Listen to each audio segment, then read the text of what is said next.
What's up, everybody? Welcome back to your favorite New York Jets subscription podcast, Badlands. I'm your host, Joe Caporoso. Sunday AM coffee, full Discord mailbag edition. I'm actually recording this as the Knicks are just capping off a nice 40 to 50 point win over the Boston Celtics, who really fought like a champion tonight, hung around. I'm just kidding. They got ran out of the goddamn building, and it's beautiful to see. Knicks on to the Eastern Conference Finals. I might have to dust off, turn on the Knicks. We will do some Knicks chatter throughout the Eastern Conference Finals. I'm very happy and very excited. It's safe enough in the bag where I can record this in the can a couple days early, as I'm going to be on the road a bit the next few days. Just as a heads up, PSA schedule-wise, Connor and I are going to record Wednesday night this week. So the normal pod will be Wednesday night. War Room will be Thursday. We'll have something on Tuesday to fill the feed. We'll have other guys Monday. So the content's coming. Connor and I are both just on the road a little bit over the next few days. Anyway, thank you, everybody, for your questions. I got a bunch. I'm going to rip through them all. Shout out Discord. Shout out War Room. First one from Tori. What is one thing you would change about how the NFL works? Could be literally anything from scheduling to the divisions to the rules or whatever. It's interesting. They are like debating this rule about changing the seeding for the playoffs. I hope they don't do that. I don't mind the current structure. I know the 7 seed has been a little bit of a dud so far, but I feel like it's going to help the Jets break this drought, so I don't want to see it changed. I don't want to see them change the divisions. I think there's a nice bit of history. I'd hate to see that all kind of broken down. I know they've changed the divisions in the past, but to totally wash them, I wouldn't love. I think scheduling-wise, I don't know if this is a change, but it's more looking forward to the reality that it's inevitable there's going to be more games than 17 games at some point. It's just not a matter of if, it's a matter of when. Same deal when it comes to international games. There's only going to be more international games going forward. There will eventually be a team who's in London full-time.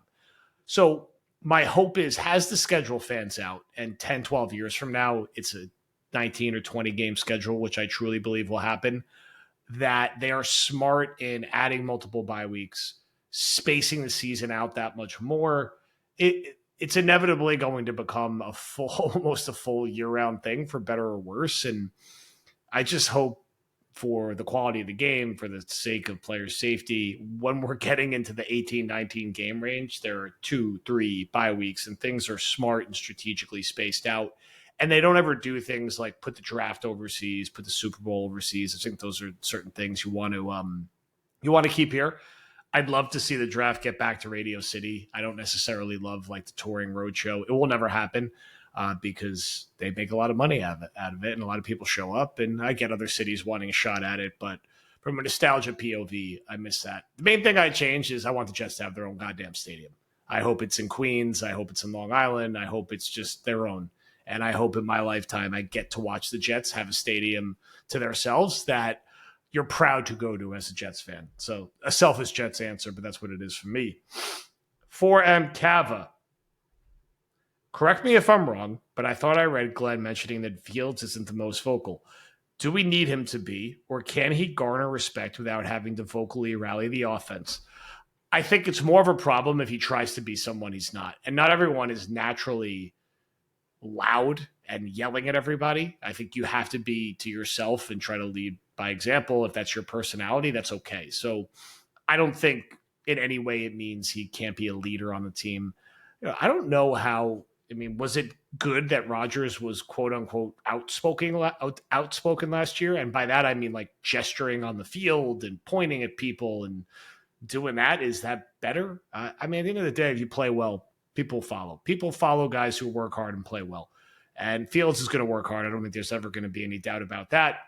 He's going to be a well-liked guy within the building. People respect, I think, the work ethic and the way he carries himself. And if he plays well, he's going to be that much easier to follow. So I don't think he needs to be something he's not, right, and force a square peg into a round hole. I think he has a good amount and will have a good amount of respect in that locker room. The winning is what's going to be the most important thing. Or not even the winning, just like playing well, playing smart, and leading by example. This one from Too Much Sauce. What does Justin Fields have to do this season to be viewed as a long-term answer at quarterback? I don't want to boil down quarterback play to just wins, but if the Jets go 9-8 and make the playoffs, Fields is probably going to be the quarterback next year, because their only way that happens is if he plays well, unless you get this like very bizarre Tyrod vintage season that I don't think is probably going to happen at his age and his durability.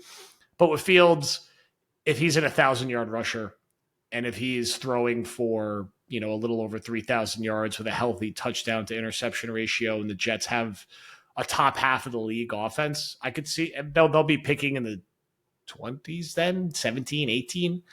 I could see him getting another year. Now, does that mean he's the long-term answer? You don't have to do anything crazy and, run and pay him a 5-year contract, but get him the second year of his deal, make sure it's not an anomaly, and you hope you found a Darnold Baker situation to an extent, maybe more so Baker, who I think success might be more sustainable than Darnold, although I could be wrong.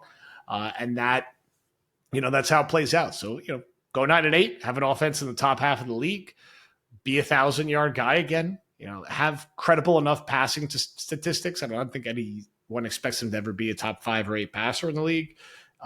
Protect the football, and he'll have a shot to be the starter again in 2026. We'll see how this draft class shakes out. There's a lot of time before we get there. From Olivia, there's a lot of talk about records, wins, stats, rightly so, about what it would take to make it a good or at least a hopeful season. But what non-tangible or measurable things would you like to see that would make you confident we have the right coaching staff or good team? I mean, some of the stuff I've seen already this offseason, I think the way they handled the Rodgers situation was encouraging and professional and not easy, but handled in a direct and decisive way. As we get into the season, I want a team that fights. I want to see a team that does not have those lay-down games, the Arizona game, the Miami game from a couple of years ago, especially in this division, man. Like, you don't lose. You're not losing 40-0 to Buffalo in the third quarter. You're not losing 31-0 to Miami in their building. Even if these teams are better than you, show up prepared. And if the Jets are a team that, just from a talent perspective or a quarterback perspective, they just can't get it done in certain weeks, but they're scrapping, that's more tolerable than a team that is just getting wiped and looks like they're quitting at times, which is what the Jets looked like last year. And what I hated to see last year, I want to see the Jets get away from the pointing culture. Every time someone gets beat, someone's pointing at someone else. Every time someone makes a mistake, they're pointing at someone else. You want to see things like that go away. You want to see the team not be stupid, less illegal shift penalties, less guys lining up on the line of scrimmage, covering the tackle, less delay of games. Clean up that stuff and get better as the year goes on and show some signs here. And I think most rational people, if this team wins 7 or 8 games, is going to be like, all right, like that was better than last year and we're headed in the right direction. So clean up the stuff where you were watching the Jets last year and you're like, Jesus Christ, this is an AAU team that looks like they've never practiced together. And it looks like they're all not playing for the team. They're just playing for each other. And that there's some of that always throughout any season with any NFL team, but it should not be as blatantly obvious as it was last year. Also, Knicks are winning 110-76 right now. This is beautiful. It's a beautiful thing. This from Izzy. Not sure you had a chance to watch yet, but in the new episodes of One Jet Drive, what have been your overall thoughts on the demeanor of the coaching staff and the new regime, along with the vibes of the team that they have? Also, shout out Captain Jamie and Sherwood, who did come across well in the documentary. I mean, I always enjoy watching One Jets Drive. I think they do a nice job with the production. It's fan service, which is okay. It's made by the team. It's supposed to service the fans to get you fired up and be a little state media. I also love how much they clip from Badlands. It's great. We always love to hear our voices mixed in. Please do more of it. Let's do a collaboration episode at some point. I didn't see anything that surprised me. I think we saw a lot of Glenn and how he carries himself, and he still looks like he's the same guy in a good way. Part of why we were excited to hire him. I like how Engstrand is coming across, maybe not even just much in the documentary, but like what we're hearing. Steve Wilkes got some, I think Paul was texting about it, some like military dad energy. They just seem like a little more of a serious organization is how I'd put it. Vibes of the team seem fine. It's a very young team. It's an increasingly like one of the youngest, if not the youngest roster in the NFL. The chemistry looks fine. It looks good. Everyone's there and practicing. They're actually practicing. So you're not going to see anything they don't want you to see. So I don't want to like overstep it. But yeah, I think a guy like Sherwood, like he got paid. The team invested in him. That creates good vibes and energy throughout the building. And he's going to carry himself like a different kind of leader. He was already doing that last year. You can tell from how his peers treated him and what he was voted for at the end of the year by the team. So good energy is always around One Jets Drive. Always get a kick when I hear like Todd McShay's voice, Meigs' voice, and then my voice all in a row on with like the nice dramatic music in the background, and then PK's voice. It's always fun to see that. Here we go. Next one from SS Scarps. If you're starting a team from scratch, which coaching staff would you take? Saleh with Hackett and Ulbrich, or Gase with Loggins and Craig Williams? I think Saleh is a better head coach than Gase, but Hackett makes Gase look like Sean McVay. Man, this is a hard question. You just can't have Hackett around your team, man. And Saleh was really bad. And Gase was really bad, but by the end, Saleh, I don't know, man. Like, I'm not going to go on a long tirade, but I'm just happy that guy's not the Jets head coach anymore. It's where I'll leave it. I want to be careful because selecting Adam Gase for anything feels objectively insane. I will say by the end, with how it finished with Ulbrich, like I'd be more than happy to take Dowell, Red Flag King, and Williams over that pair of coordinators. It's tough. And the fact that it's tough is a bad reflection on Saleh, because I kind of want to answer just taking the Gase staff, who was really bad. But I'll say this. They have the best record of any Jets team, best winning percentage-wise, since 2015 by going 7-9. It was the weakest 7-9 ever. But Saleh, the best he ever did was 7-10, which is goddamn, man. Good question, though. Stumped me a little bit. From Eddie Joe, since it seems like they play basically every year now, do you consider the Broncos to be a non-division rival of the Jets? Recently, we've had that Brees injury, the AVT injury, the Rodgers stuff, the Brett Rippon Thursday night game, goes all the way back to the 1998 championship game. Tebow running by Eric Smith. God, these are a lot of like terrible memories that you're breaking out. I don't have a lot of positive memories of Jets Denver. I think, as you brought up, this is a little bit like the Raiders, where it seems like the Jets play the Raiders all the time. And also similarly, there's a lot of bad memories there. So Jets lose in 98, the AFC championship game. I remember they lost a game in Denver where Vinny like just missed the game-winning touchdown pass at the end a couple of years after that. Kind of a dry spell. And then I remember they had a nice win there, I think in 2010, where Revis had like a monster hit. Recently, they had a couple wins, right? I mean, they won that game where everyone got hurt. It wasn't the most fun win in the world, but they won. They had a win early in 2023, post-Rodgers injury, where Brees kind of ran wild. Last year, the season ended when they threw to Saul Thomas. They never recovered from that, and they lost that game. So I don't like to think on that. So yeah, there's not a ton of positive memories. I hope they can beat Denver this year. I think London games are a total like toss-up. Like Denver's a better team on paper. Denver made the playoffs last year. They're a better coach team until proven otherwise. But I don't know, man. London can be funky, and it's going to be a fun one. And I'm looking forward to being out in Tottenham. But yeah, it's a little bit. It's kind of like passing the Raiders now, who they used to play all the goddamn time and then lost to them in the playoffs a few times. So it'd be nice to get a big one over Denver at some point, because it's been a while since they got one in a meaningful spot over them. Unless I'm trying to think if I could possibly be missing anything, but the Jets just haven't been good enough to have one. That Tebow game was another kind of like nail in the coffin to the Rex era. That could be a painful rewatchables that we probably never do. Next one from Shogun. Maybe I'm just skewing negative or beaten down by over a decade of mediocrity at best football, but I'm not as high in this roster. I think the DL is pretty bad. We will get run over by anyone with a decent OC running back. I think the offense will be defended pretty easily. Stack the box and double GW. Am I being too negative? No. I mean, this sounds like a lot of the beats Connor and I hit on the pod earlier this week when we were kind of devil's advocating our maybe slightly more optimistic take.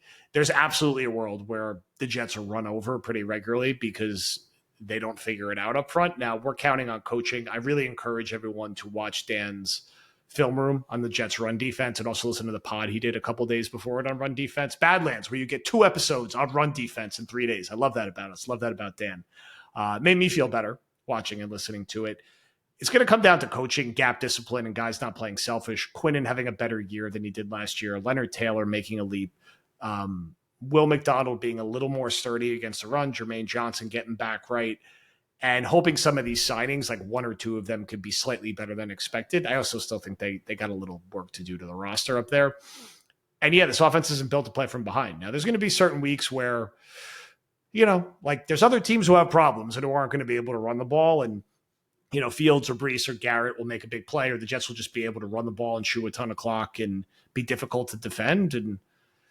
But certainly there is a world this could get really ugly at times. And even the years that I've compared to, like, 2006 is like the fun one because they made the playoffs, even though they kind of got wiped in round one. Not really. They hung around. The score was a touch closer than it looked against New England. The thing about that team, and also the 2013 team, who was 8-8, Knicks win 119-81, Eastern Conference Finals, baby. These things happen. This is like when the Jets beat the Pats in 2010, hopefully with a better ending. When they lost to the Steelers, hopefully the Knicks can beat the goddamn Pacers, because we all hate the Pacers. I get disgusted whenever I think about Rick Smits and Travis Best and everyone else from that goddamn team. Bye-bye, Boston. I lost my train of thought talking about the Knicks. So I think with the Jets, like, yes, there's certainly a world, it can go bad. You have to see it to believe it. And you don't ever want this team this year, the way they're constructed. If they're regularly playing from behind, man, like, yeah, it's going to look bad at times. But to the 2006, 2013 point, that team, even though they were good and won some games, they would have some ugly weeks. Like, they would have weeks where they would just like kind of get wiped from a talent deficiency perspective. They stabilized late in the season. 2008 was like every other week, right? I think they started out 5-5, and they would win and lose every other week, and they would win and they would get blown out. They'd win and they get blown out. And they win and they get blown out. And then the bottom kind of fell out a little bit, and then they closed strong and they finished 8-8. That you might see some of that this year, where I could see the Jets like showing up one week and beating the crap out of a team they're not supposed to, and then laying a total egg against a team they're going to beat. I think there's going to be some inconsistencies, and you're going to get that with a first-time coaching staff and a quarterback who's going to have some ups and downs, I think, inevitably. I like Fields, and I think there's some interesting potential there, but he has to show it, right? Like, it hasn't happened for him yet. So you got to believe, he's got to do it for us to have that sustained belief. Last one, long mailbag tonight. I love it. Is this the first time since the pre-Sam Darnold Jets that they're more of a team-centric than quarterback-centric? And what precedent do we have to predict success? It is. It's a good call-out. Like, every year has been young quarterback or Rodgers discourse. If you just think back, right, 2018. Darnold in camp. Darnold's got the starting job. What are his numbers in camp? 2019, is he making the leap? 2020, Darnold, last chance to prove it. Then you flip the page, right, to Zach Wilson. Rinse and repeat. This is year one. How's he doing in camp? Oh, my God, he was terrible in the scrimmage. 2022, is he going to make the leap? Oh, he kind of got hurt early in the preseason. When is he coming back? Then, you kind of pivoted to the Rodgers. He gets hurt. We're back to Zach Wilson discourse. And again, it's all about Rodgers. So the year you're referring to was the Josh McCown year. And even the year before that, Fitzpatrick dominated the entire discourse. And then, of course, he went back to being Fitzpatrick. So that was the only year in a long time where they were like, you know what, we're just taking a bridge quarterback. And actually, they were actually like kind of scrappy and had a decent offense, and McCown like overplayed to expectations. So that team did exceed expectations. They were supposed to be like 1-15, and they were they 5-11, I think, or ultimately is what they finished. So not like that exciting. 2015, that team had they built the roster to be up around Geno. So, because again, you're in that young quarterback cycle, 2013, 2014, 2015, Geno, this is his last chance. We know what happens with Jawgate. Fitz comes in and has the genie in a bottle for 1 year. So yeah, I mean, 2020, 2012 was Sanchez. They didn't get Peyton Manning. They got Sanchez. They also have Tebow. It's very rare. 2006 again is sort of the best example where if you're talking about success, they kind of just had Pennington there, and I think they thought he was cooked, and he was just good. He was the comeback player of the year, and that's why they went 10-6. But that was not a quarterback centric team. I love Chad, but he was the most quintessential game manager of game managers that season. He was a slightly elevated version of that in 2004 too. He was good, but he this wasn't like an all-pro quarterback, right? Like, I think we kind of made peace that like Pennington is like, he's a okay starter, like good enough to make the playoffs. But I wouldn't call them a quarterback-centric team. So 2004, 2006 would be your models to look at. 2002, Pennington was still kind of ripping, and that felt like a quarterback-centric season. So 2004, 2006 are your models. And of course, we're back in nostalgia land. Thank you, everyone, for listening. 20 minutes of solo talking. Go Knicks. Check the feed. Other guys, we'll have something Tuesday, and then Connor and I will be back Wednesday night and Thursday morning. Plenty of content we'll be cranking. I may drop in a Business of Badlands one actually in that extra spot, as we have some updates in the live show, positive updates. I just got to finalize. We have to finalize a couple details this week, part of why I'm traveling. But it's going to be August 23rd now, not August 22nd. So that's a key call out. Saturday, not Friday, and likely like 4 to 7 late afternoon. You'll get why when we release the details, but we're excited, and it's still heading for that weekend. Thank you, everyone, for listening. We'll talk to you soon.